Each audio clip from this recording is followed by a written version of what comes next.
Perkenalkan, nama saya Wartini, NIM 190102030323, Prodi Hukum Tata Negara, Lokal HTMC 2019, Universitas UIN Antasari Banjarmasin.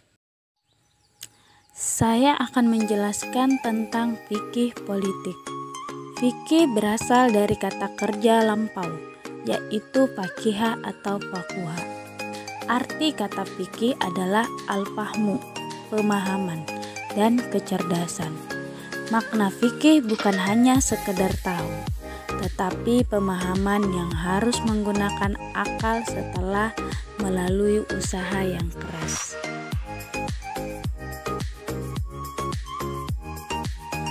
Siyasah atau politikus adalah orang yang memperhatikan dan memahami urusan umat secara mendalam, serta menyelesaikannya dengan pemahaman, pendapat, atau pemikiran yang benar.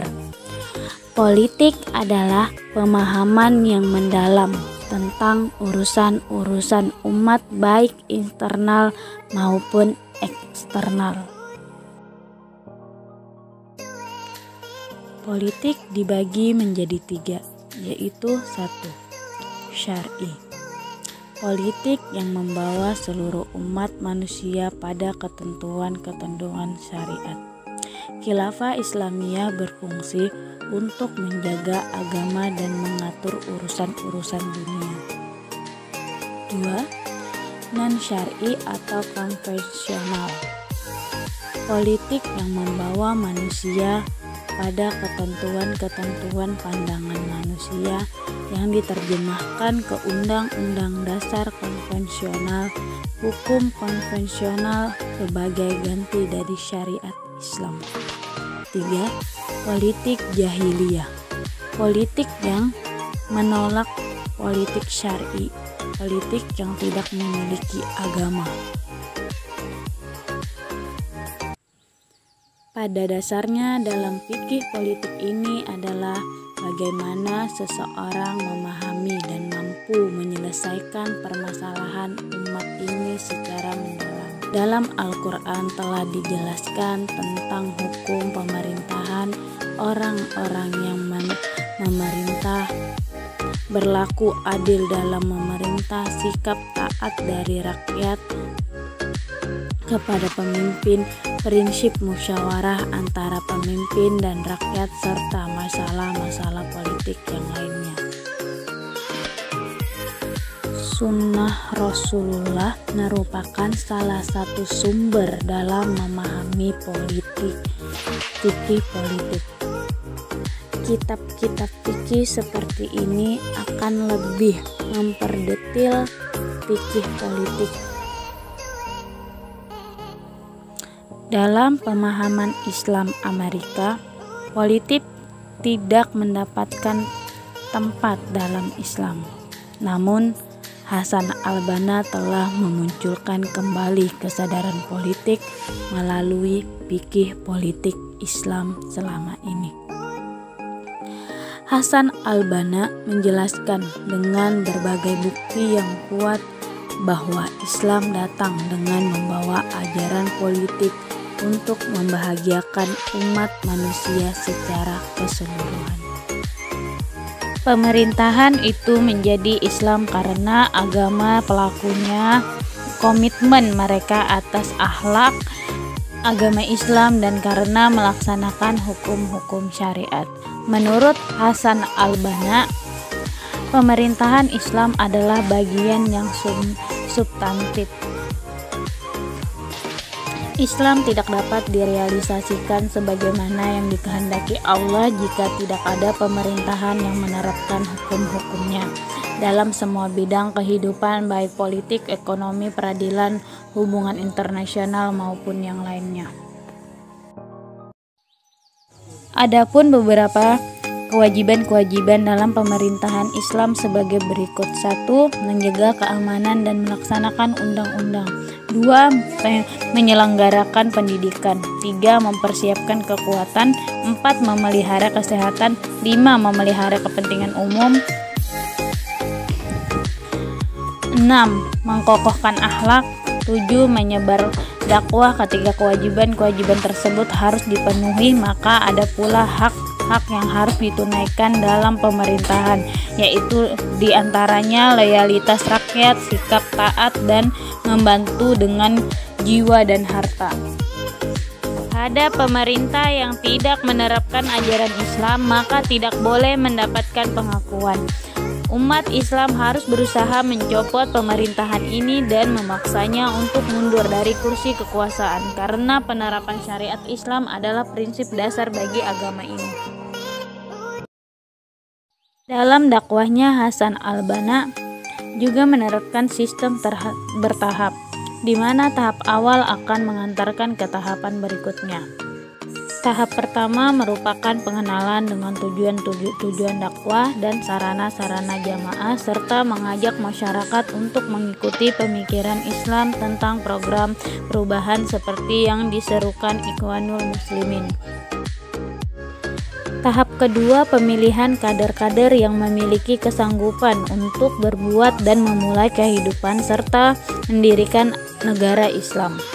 Tahap ketiga adalah tahapan eksekusi, aksi, dan produksi. Tahapan ini dapat dilaksanakan jika tidak didahului takrif pengenalan dan takwin pembentukan. Hasan al-Banna berpendapat bahwa kemungkaran harus dirubah dengan kekuatan tangan, lisan, dan hati.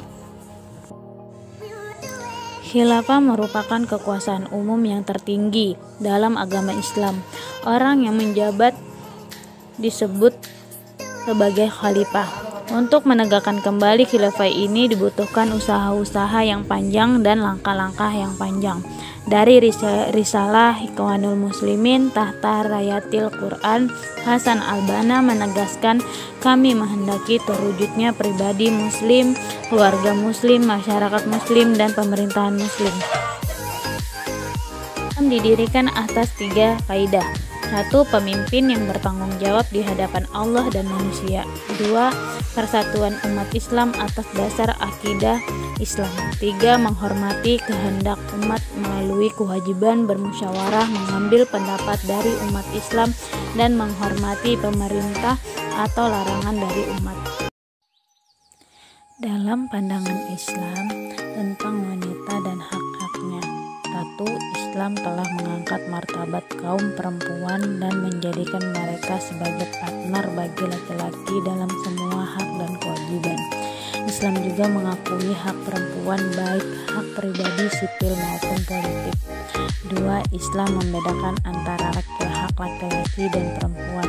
Hal ini disesuaikan dengan adanya perbedaan alami antara laki-laki dan perempuan. Hal ini juga disesuaikan dengan perbedaan tanggung jawab yang diberikan pada laki-laki dan perempuan. 3. Sesuai dengan fitrahnya, antara laki-laki dan perempuan terdapat daya tarik-menarik. Daya tarik-menarik ini menjadi dasar bagi hubungan antara keduanya. Tujuannya adalah mempertahankan jenis manusia dalam masalah ikhtilat pembaluran. Islam memiliki pandangan adanya bahaya yang pasti. Islam menjauhkan keduanya kecuali dengan pernikahan. Hasan al-Banna juga menjelaskan bahwa Islam memandang kepada non-muslim sesuai dengan sikap mereka terhadap umat Islam. Apabila mereka bersikap damai dan memenuhi kewajibannya terhadap umat Islam dan tidak membantu musuh-musuh Islam, maka mereka wajib untuk dilindungi. Namun jika yang terjadi sebaliknya, mereka wajib untuk diperangi. Sejarah membuktikan bahwa hal ini terjadi di India. Banyak orang-orang kafir di sana yang berada berada di bawah naungan kekuasaan Islam. Namun mereka tetap eksis tanpa harus berubah kepercayaan menjadi Islam. Dalam video politiknya, Hasan al-Banna menjelaskan pemerintahan Islam diperbolehkan untuk meminta bantuan kepada non-muslim dalam keadaan terpaksa dan di luar jabatan politik. Dalam firman-Nya, mereka tidak henti-hentinya menimbulkan kemudaratan bagimu. Quran Surah Ali Imran ayat 118. Hasan al-Banna menyadari bahwa untuk menegakkan panji-panji Islam diperlukan organisasi yang rapi dan memiliki tujuan-tujuan dan metode-metode tertentu untuk semua bidang kehidupan. Dan hendaklah ada di antara kamu segolongan umat yang menyuruh kepada kebaikan, menyuruh kepada yang ma'ruf, dan mencegah dari munkar. Merekalah orang-orang yang berguna. Quran Surah Ali Imran ayat 104. Hasan al-Banna menjelaskan bahwa ketaatan ini berbeda sesuai dengan marhalah tahapan yang ditempuh oleh seorang anggota